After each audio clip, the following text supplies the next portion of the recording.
All right, ready. Good afternoon, good morning, good evening, wherever you are.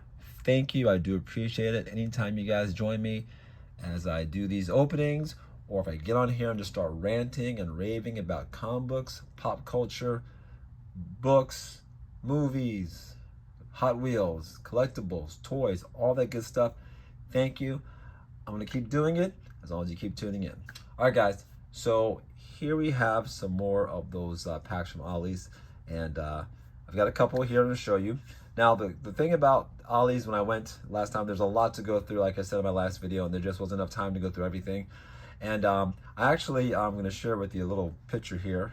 I'll show you a picture of this book that they had in a pack. And I thought about buying the pack just because I remember, kid you not, I remember seeing that cover at a 7-Eleven when I was a kid of that Kazar book. And the funny thing is, back then, I don't know if maybe I didn't have the money or maybe my mom wasn't or dad wasn't willing to buy any more comic books, but for some reason I never did pick up that book, never got it.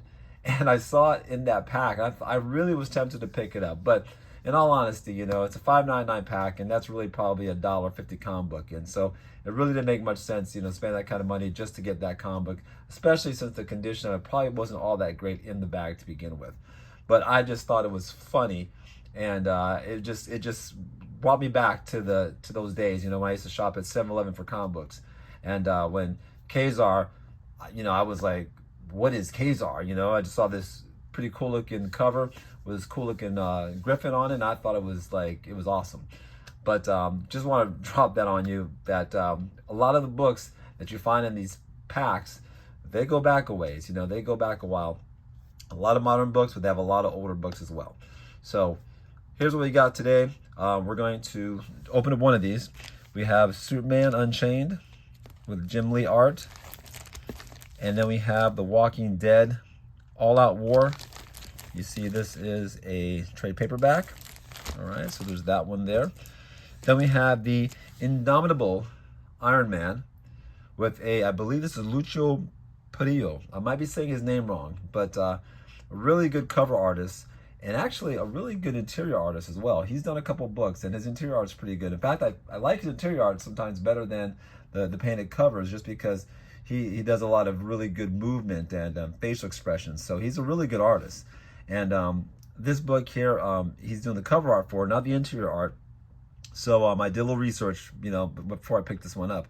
But this is a black and white book that came out a couple years ago. And funny thing is, I never even knew it existed. So here it is in this pack. On the back side, we have X-Men Annual, Kings of Pain, which I have the entire Kings of Pain storyline. I bought it originally when it came out years ago. So that one is not new to me. And then we have this gem right here. This is the one that I really dig right here. I love that cover art. I love it, love it, love it. This is, of course, Pat Lee, right? No, I'm sorry, not Pat Lee. Oh my gosh, I just drew a blank on the gentleman's name. But yeah, that's wonderful. Jay Lee, I'm sorry, Jay Lee. Good grief, good grief. Jay Lee art. That is a really nice looking cover. And we're gonna probably going to open this one. Now, these packs are a little funny because of the way they are. So I'm gonna pause for a second and try to find a seam before I put you through all that manipulation I have to do to get open, okay? So let's hold on one second and see if I can get in there. Okay, wow. I am so glad I didn't subject you guys to that. That was brutal, trying to find a way to open this pack without destroying everything inside of it. I mean, it was like, it was locked up like there was gold in it. So, I didn't want you guys to have to see that. I didn't want you to have to live with that image of me trying to go through that. I didn't want to traumatize anybody with that. So here we are. I opened up the top of it at least so we could open it up, pull the books out, and see what we got. Okay, so let's go ahead and hang out with me for a second and just hear a quick rant I have about this book. Not so much the book, about this subject, Dune. Now, Dune, the Dune Part 2 is out. This is Boom Studios, kind of, I guess, prequel to the movies because, of course, they're not really they're doing the movies, not the books, the actual novels, which came out moons ago. But Dune has been around a very, very long time. And if I remember correctly, going back to my youth, Dune actually preceded Star Wars, I think, as far as when it was published. I could be wrong here, but it's about the same time, okay? And as far as the development of Star Wars was around the time when Dune was already a thing, already a novel, not a movie, not a television series, not a miniseries, not a comic book, none of that. And a lot of people are seeing Dune 2. I saw Dune 1, not the one from the 80s. I saw Dune 1 that came out a couple years, the one with Timothée Chalamet. And I saw Dune 1. I thought it was a very well done movie. I thought it was very nice the way it was done. I mean, the special effects were great. The styling was really nice. And a lot of people are comparing Dune and Star Wars. And I can see the comparison. There's lots of comparisons to be made, tons of it. And I can almost even say that some things were probably taken from Dune for Star Wars. But I would say the one big thing about Dune and Star Wars is I picture Dune as being more science fiction, and it feels more like science fiction in the sense that you feel like some of the stuff in there could actually probably work. There's some mysticism going on in there, of course, but the whole kind of the way it looks and the way they do things, it feels very science fiction. Where I feel Star Wars is fantasy. I feel Star Wars is a fairy tale, and it's more of a storytelling in that sense. It's not really relying heavily on trying to explain how things work. I mean, they do a little bit, but it's not like the crux of the story. You know what I'm saying? It's not. You have to know how this starship works or how this works. No one really cares. It's really, knights in shining armor, princesses, monsters, villains, wizards. That's what Star Wars is, and I love it for that. And I'm a big Star Wars fan. You guys know that.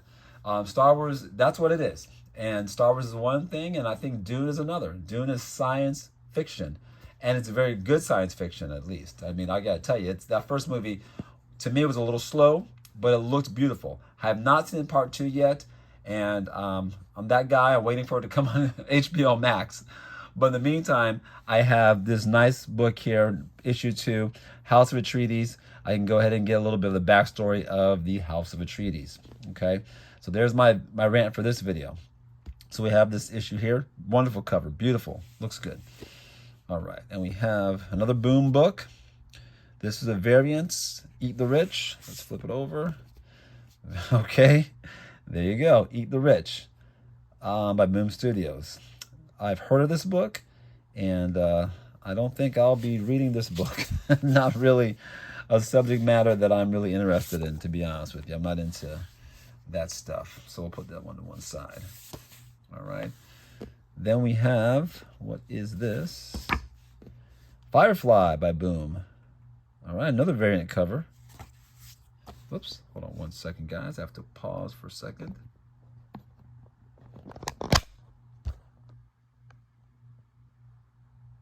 All right, sorry about that.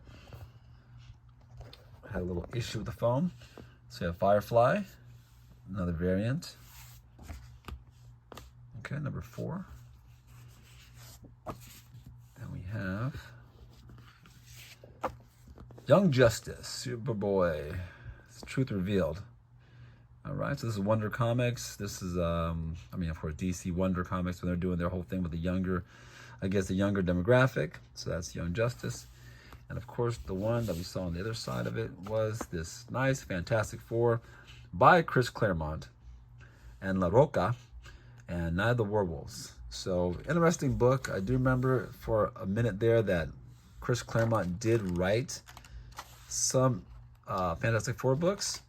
Chris Claremont is a great writer. Of course, X-Men writer, classic. So I can check that out. All right, so we'll put Eat the Rich to the side for now. But this Dune was the one that I really dug. I really like this book. I love the cover on it, and I'm glad I got this pack for that. All right, guys, and that's it for now. Next video, hopefully, I can do something Something cool, I think. I think it's going to be pretty cool. You guys let me know when I do it. You tell me if it's cool. We'll see if we all agree together, okay? You guys have a great night. We'll talk to you next time.